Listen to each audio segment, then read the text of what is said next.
फारूक साहब कैसे हैं? अल्हम्दुलिल्लाह। कैसा लग रहा है?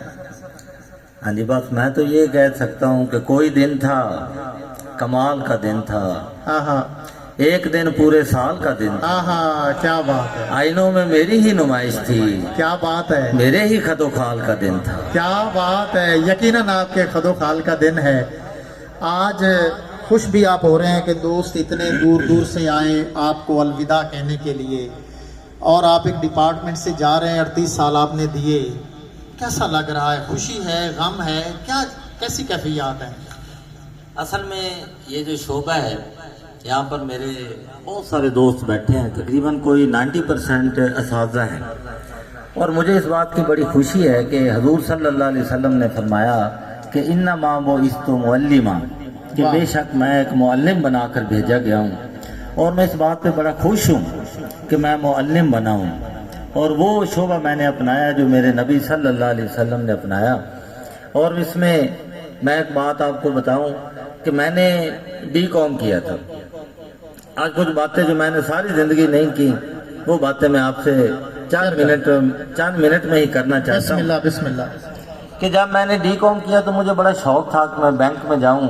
सलाहुद्दीन साहब मेरे क्लास फेलो बैठे हैं, उनसे मैंने पहले भी माजरत की थी, बैंक मैनेजर हैं, ये बैंक की तरफ जाती थी, मगर मेरा ताल्लुक तबलीगी जमात के साथ हुआ तो मुझे पता चला कि ये सूद का कारोबार है। तो मैंने सोचा कि मैंने तो D.Com किया हुआ है, अब मैं क्या करूं, बैंक की तरफ मैं जाना नहीं चाहता।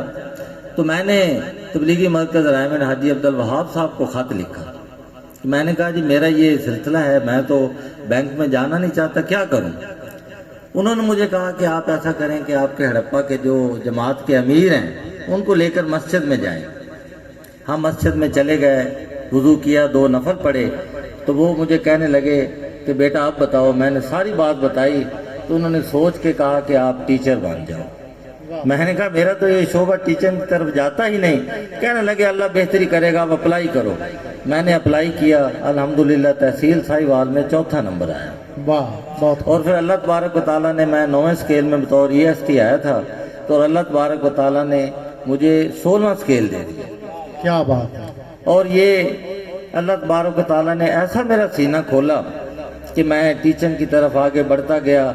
एक वक्त ऐसा आया कि जब शान रज़ाक साहब हमारे हेडमास्टर थे, बहुत मोहब्बतें इनसे हुई, शौकत काठिया साहब ने मिलाया, तो वहाँ पर ये 3 ज़ुबानें मैं पढ़ा रहा था, उर्दू, पंजाबी और अंग्रेज़ी। वो सुनने वाले हैरान होते थे कि जनाब आप 3 ज़ुबानें पढ़ा रहे, ज़ुबान तो एक भी पढ़ानी बड़ी मुश्किल होती है। मगर वो चूँकि मेरे पीछे बुजुर्गों की दुआएं थी, अल्हम्दुलिल्लाह बड़े कामयाब व कामरान हुए। और फिर मैंने ये देखा कि इसमें जब मुझे ये शौकत काठिया साहब, महमूद हसन आबिद साहब, और ख़ास तौर पर साहिवाल में हसरत बिलाल हसरत साहब मिले, और मैं शायरी की तरफ आया, तो फिर मैंने देखा कि वो मेरा विजन भी वास्ट होता गया और मेरा हल्का अहबाब भी बढ़ता गया। और मैं इस तरह, जब मैं हड़प्पा से साहिवाल आया तो यकीन करे बड़ा ही मैं परेशान था। बल्कि एक दिन मैं सोच रहा था कि मैं जाऊं और ट्रक लेके आऊं और वापस चला जाऊं। मेरी वालदा साहब ने कहा जाना तो तू ही जाना, अब मैं नहीं जाऊंगी। मैं बड़ा परेशान हो गया। तो एक दफ़ा मैंने ये देखा कि एक इश्तहार मैंने पढ़ा, मुश्ताक आदल काठिया साहब एक मुशायरा करवा रहे थे, तो मैं भी वहाँ चला गया। तो मैंने कहा जी मैं भी शायर हूँ तो कलाम पढ़ना चाहता हूँ। वो कहने लगे यार आपको कभी देखा तो नहीं है। बहरहाल नाम लिख लिया। वो जब मैंने कलाम पढ़ा तो काफ़ी लोगों से दोस्ती हुई। इस तरह से मेरा दिल लगता गया। बाद में फिर क्या हुआ, 1-2 शेर हैं कि जब कभी खुद को समझाऊं कि तू मेरा नहीं, मेरे अंदर कोई चीख उठता है नहीं ऐसा नहीं। कब निकलता है कोई दिल में उतर जाने के बाद, इस गली की दूसरी जानिब कोई रास्ता नहीं। क्या बात।